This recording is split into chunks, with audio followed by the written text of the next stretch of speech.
So I just finished Resident Evil Requiem, and golly gee, I had a fucking blast. Now for those of you who don't know, I'm a big Resident Evil fan, and more often than not, if there's a new RE game, you can bet your ass I'm gonna play it. Capcom's been popping the fuck off with their recent Resident Evil games, RE4 being my personal favorite of the bunch. Ever since Biohazard took the franchise in better and bolder directions, they've been upping the ante as far as gameplay goes.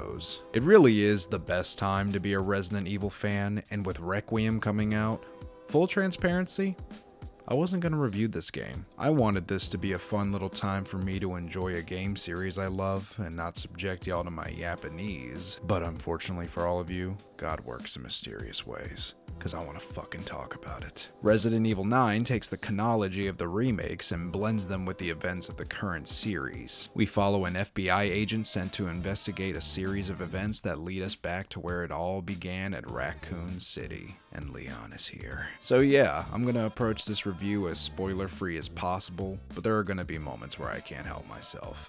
This game is so fucking good. The thing that stood out to me immediately was the gameplay. Resident Evil has changed up the perspectives in their games for a while, whether it be fixed cameras, third person, first person, but here they blend both first and third person seamlessly. You can change this in the settings, but I think each story works with their perspective changes. The horror is enhanced in Grace's story in first person, and it conveys the isolated terror really well. And whenever you switch over to Leon, the third person angles we've become accustomed to from 2, 3, and 4 help enhance the action horror oriented aspects of Resident Evil. Capcom took the playstyles of Biohazard, RE2, and 4 and utilized all of their respective traits in order to deliver a very satisfying gaming experience. It legitimately blows my mind how with each subsequent RE game, they managed to one-up themselves with each new game, and this one stands out as the most impressive. It never felt like a gimmick or off-putting when switching between these perspectives. It was genuinely exciting being able to play a chapter as Grace with a traditional Resident Evil experience of solving puzzles, traversing around enemies, and getting scared. Only to play chapters as Leon and going around blowing shit up and being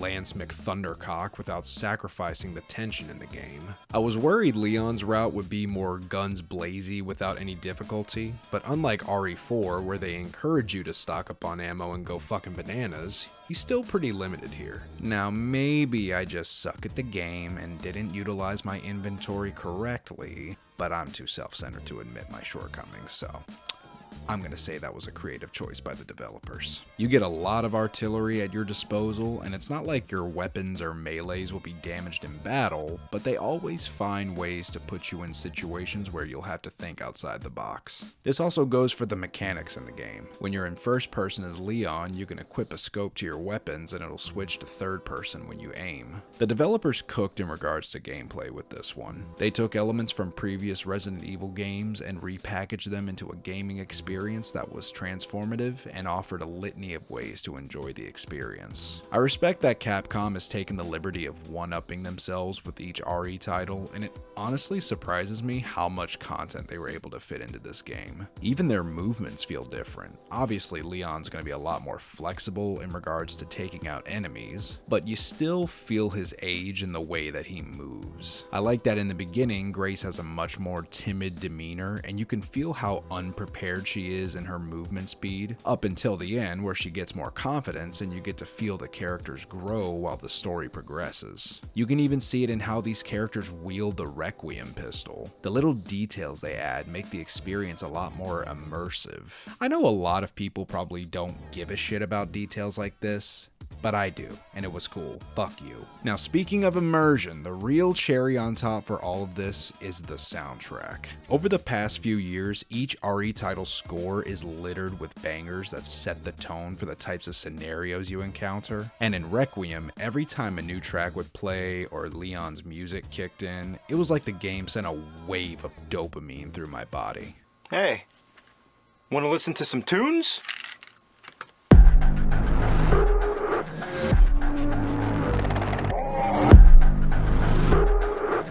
Now, maybe I'm spoiled by the RE4 remake, but I kinda miss the side missions. On its own, this game is fucking amazing, but I wish they kept the content from 4 that made it even more enjoyable. This isn't a critique against the game, I'm just a greedy bitch, and I like when a game finds fun ways to pad out the runtime and give it a little more variety. On the other hand, I do wish this game was just a little bit longer. On standard mode, I finished this game in a little over 11 hours, and it's not like it was relatively easy either. I don't know, maybe it's a small nitpick I have with the game, and I'll go a little further and say I wish there were more segments with Grace. After a while, the game has a heavy focus on Leon's part in the story, and while it was fun, I kinda wanted more of the survival horror aspects with Grace. Now, my only real complaint about this game are some of the boss fights. For a lack of a better term, I wouldn't exactly call them difficult. They're fun, and it's cool seeing how each boss fight changes with each perspective,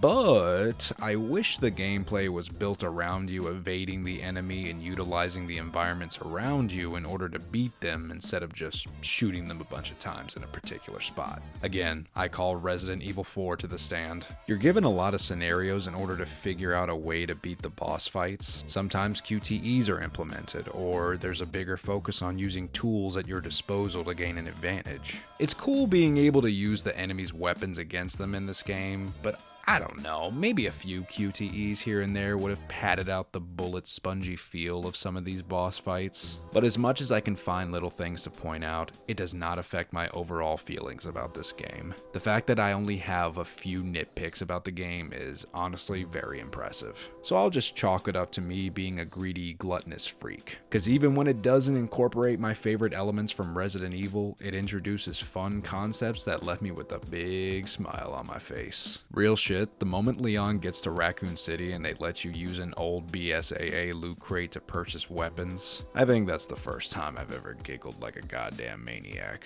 Now, full transparency, I've only played this game once, and for those who know, there's a part near the end of the game that heavily affects the ending, so I'm basing this review off my first playthrough. So for all I know, there could be more to talk about with a second playthrough, but I gotta admit, it was cool seeing how the title plays into the game and its themes. It's a clever way to tie the events together with a satisfying conclusion, and gives me the pleasure of seeing Leon Aura farm on the final boss. So for the time being, my impression is, this game is a hell of a good time, and I'm glad it's doing well. Real shit, it amazes me that this game has the highest sales in the franchise and has exceeded all expectations from the developers. I hope we get to a point where live service games aren't exactly the end-all be-all, and single-player RPGs can dominate the landscape again. Not that there's anything particularly wrong with live service games, they're fun, but I don't know. I'm kind of an old man when it comes to how I enjoy my video game experiences. It is just such a